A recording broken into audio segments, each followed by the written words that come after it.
Christmas आ गया है, सब लोग अपने घर को सजा रहे हैं और सारे जहाँ उपहारों से दिख रहे हैं। पर सच सच बताओ, क्रिसमस असली में क्या होता है? क्रिसमस पिता परमेश्वर के महान प्रेम के बारे में होता है। पिता का प्रेम, क्रिसमस से उसका क्या संबंध है? क्योंकि परमेश्वर ने हमसे बहुत प्रेम किया कि उसने अपना पुत्र हमें दे दिया। लेकिन परमेश्वर ने अपने ही पुत्र को क्यों दिया? क्योंकि परमेश्वर का प्रेम बहुत गहरा है और यीशु परमेश्वर का एक बहुत बड़ा उपहार है। उसके द्वारा हमें क्षमा और उद्धार मिलता है। क्या यीशु का संसार मानना परमेश्वर की योजना थी? हाँ, बिल्कुल।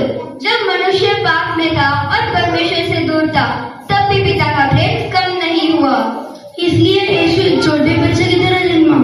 हाँ, वह एक महल में राजा की तरह नहीं, बल्कि वह एक चरनी में जन्मे, ताकि दिखाए कि परमेश्वर का प्रेम सभी के लिए है, अमीर गरीब छोटे बड़े सभी के लिए। तो क्रिसमस सिर्फ खाना, खुशी और उपहार नहीं है?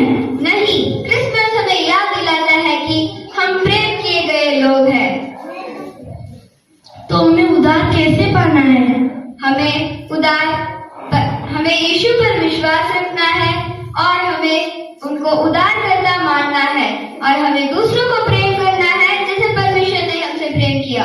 इसका मतलब जब हम क्षमा करते हैं, दूसरों को मदद करते हैं और प्रेम के मार्ग में चलते हैं, तब हम सच्चा क्रिसमस मनाते हैं। हाँ, सच्चा क्रिसमस केवल एक दिन नहीं, जब यीशु हमारे हृदय में होते हैं तो हर दिन क्रिसमस बन जाता है। अब मैं समझ गया, क्रिसमस परमेश्वर की प्रेम की कहानी है जो उनके पुत्र यीशु में प्रकट हुई है। हाँ, बिल्कुल।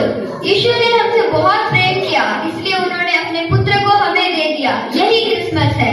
वचन में लिखा है कि हमारे लिए एक बालक उत्पन्न हुआ, हमें एक पुत्र दिया गया है और प्रभुता उसके कांधे पर होगी और उसका